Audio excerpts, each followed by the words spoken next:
Hi, this is Brad Linder with Liliputing, and this little device, believe it or not, is a full-fledged desktop computer. It's just a very tiny one that measures about 2.4 by 2.4 inches by about 1.7 inches high. It's called the GMK NucBox, or NUC box, and it's the latest in a line of sort of little palm-size mini computers that we've seen. It's going to have a retail price of about $209 and up, and it's going up for pre-order through a crowdfunding campaign. Folks who pre-registered might be able to get one for as little as $159. Otherwise, you probably have to pay about $179 or more for an early bird pledge level. As I mentioned, it's not the first device in this category that we've seen. The Chewy Lark box is actually really similar. So similar, in fact, that I suspect that the two devices were designed by the same OEM. You can see the ports are the same, the size is pretty much the same, but there are a few key differences between these two devices. So one is we've got this two-tone color. We've got a metal versus plastic exterior on the bottom, 8 gigs of RAM versus 6 gigs of RAM, a Celeron J4125 processor versus Celeron J4115, and that means that technically you get slightly more horsepower here. You've got slightly higher frequencies. Real-world performance is pretty similar on the two devices, and the biggest difference, though, I think, is that this ships with eMMC storage and an empty slot for optional SSD upgrades. This version ships standard with an SSD. They both have Wi-Fi 5, Bluetooth 4, actually I think this might have Bluetooth 5, but we've got Bluetooth 4.0, 4.2 here.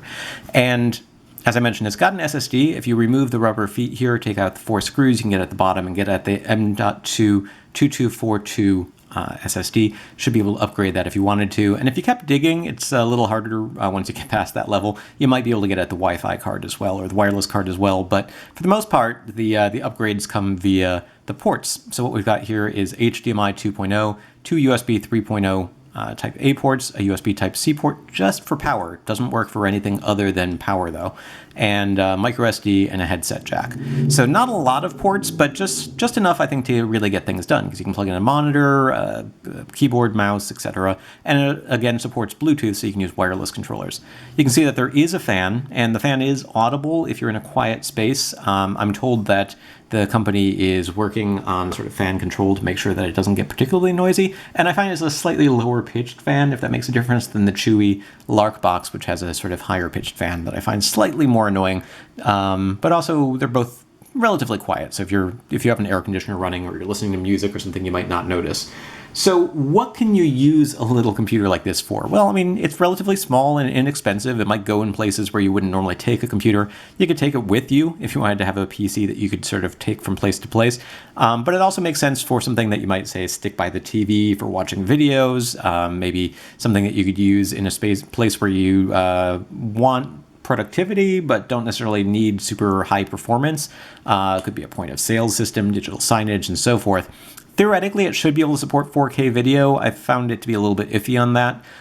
It's not something you're going to use for high-end gaming or digital video editing. It just doesn't really have the graphics horsepower. But for day-to-day performance, it's actually not a bad little computer. And in fact, I spent a full day using nothing but this to get work done for Liliputing.com, doing researching and writing articles and doing some minor edits to audio, to video, not video, to pictures, while listening to audio, listening to music, watching videos, etc. on it. And, you know, it held up pretty well. It's not quite as fast as the laptops and desktops I'm used to using, but for a tiny little $200 computer, it was surprisingly decent. As I mentioned, in terms of benchmarks, in terms of overall performance, there's not a huge difference between these two. And you can find more specifics on that by going to liliputing.com, where you can find some benchmark results. But, you know, again, theoretically, we've got a higher performance processor in here, if that makes a difference, and you might notice it in some tasks. So let's go ahead and plug this in, and first thing I'll do is show you the power brick, which looks almost more like a smartphone power brick. Again, this is a USB Type C connector. You cannot plug in a USB hub or anything else there. It just isn't going to work. We've got the HDMI 2.0 port, and let me just reach down here and plug in the power.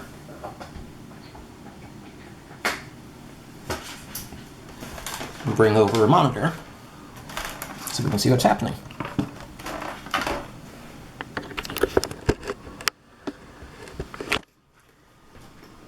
I'm also going to plug in a wireless mouse dongle here, or wireless keyboard and mouse. You can also use Bluetooth mouse if you have one. You can see it boots really quickly.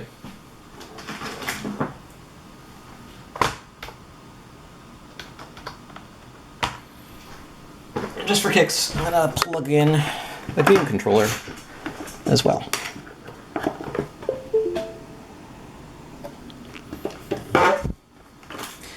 So I'll show you a little computer doing a couple of different things.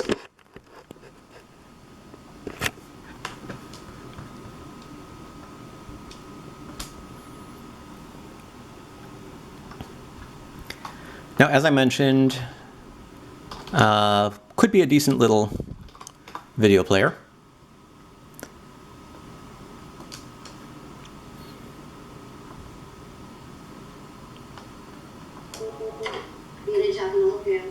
B&H is here. From our homes to yours. Hi, this is Brad Linder with Lilliputiting and the 1G. Not quite as fast as I can normally type on a full-size keyboard, and you'll notice that some of my typing is not exactly what you're supposed to do. I tend to sort of delete and backspace instead of just keeping going for sheer speed. But Yeah, let's just see this here. better than I expect to do. So, 1080p video I think works reasonably well, but if we wanted to watch 4K video, which again, theoretically this chipset should be capable of doing,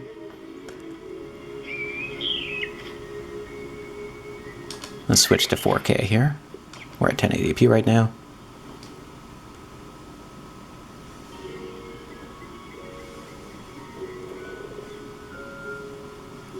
Actually, it looks pretty good right now. I find that often high motion scenes where like everything on the screen is shifting, you tend to see a little bit more jitter. Like that.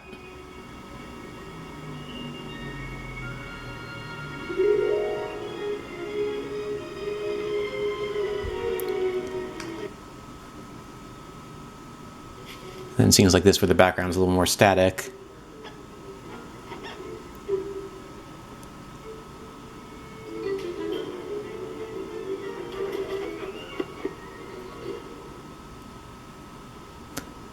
So that's 4K streaming from YouTube, which is actually working pretty nicely right now. I did try earlier. I saw a little bit more jumpiness. So I think it's going to depend on a variety of conditions there. But as you can see, overall, reasonably responsive for web browsing, watching videos. We could do a little image editing if we wanted to. I'm going to fire up GIMP here, which is one of the slowest loading programs that I use.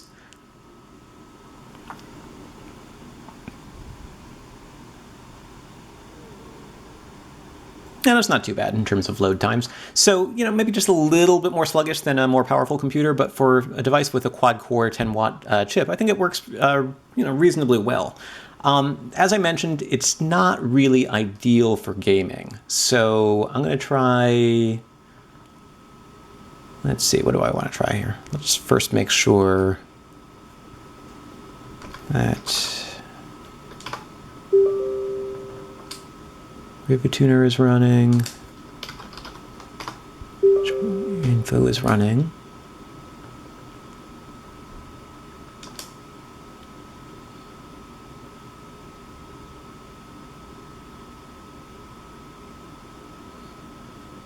Okay. And let's fire up Darksiders.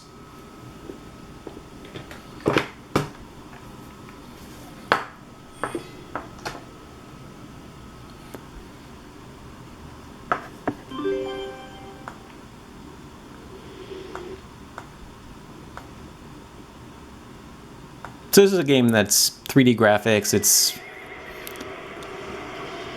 not super demanding. It's a little bit on the older side at this point. And if you look up here, I don't know how well you can see this on this video, but you can see that we're using between 10 and 15 watts of power. GPU is running at 700 megahertz, 500, 450, sort of going all around here, but we're not actually playing the game yet. When I actually load the game, the frame rate counter down here gets pretty low. So right now it's only showing 15 and we're just loading. Now it's down to 10. Again, we haven't even started gameplay yet.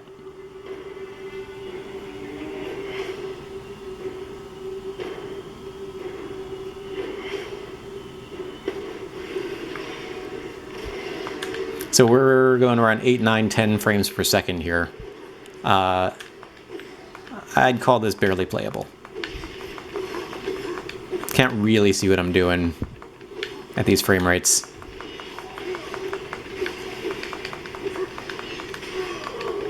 So, you know, any more demanding games than this, I think, are going to be particularly problematic.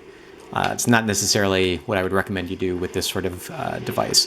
Now, older games are probably going to work better, and less demanding games aren't necessarily going to be a problem either. So, if I can remember how to get out of here.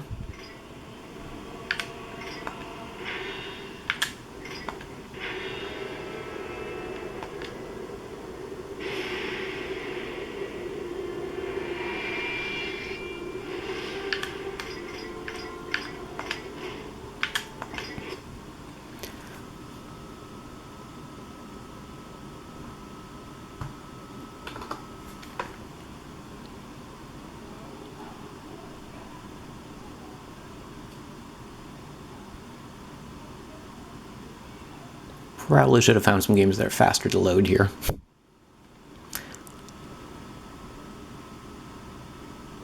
There we go. So this is 20XX or 2000XX, I suppose.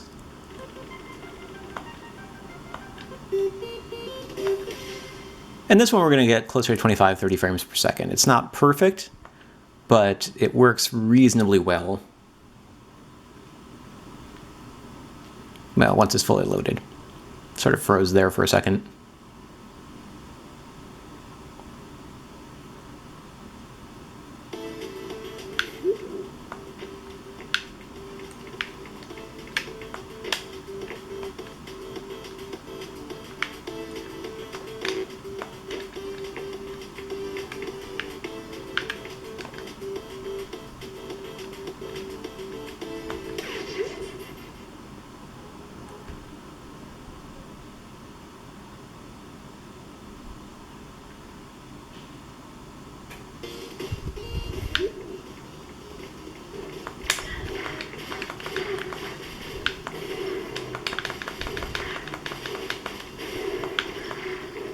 Probably would have helped if I refreshed myself on how to play this game.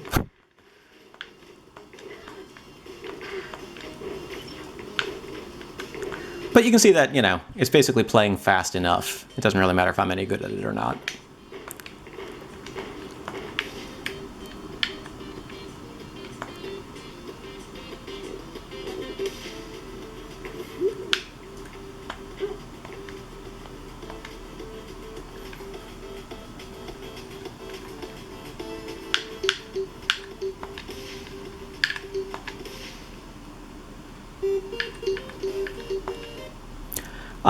And then, I don't know if you look down here, you see I've also got the Alto's Odyssey game. That plays super smoothly, 30, 35 frames per second. So some lighter games, more the sort of games, honestly, that you would play on a mobile phone, run just fine. But for basic use for web browsing, for document editing, for anything along those lines, I think that this system works reasonably well. Now, one thing that I do like to check when I'm doing a review or an overview of a computer like this is usually to see how it handles Linux. Sadly, I'm not going to be able to show you that in this video because I tried booting a couple of different operating systems from a USB flash drive and I just couldn't get any of them to run. You know, this is the GMK NucBox. It's a tiny little computer that's designed for general purpose computing. It gets a little warm to the touch, I'm noticing right now, particularly because it does have that metal case that heats up and helps dissipate the heat.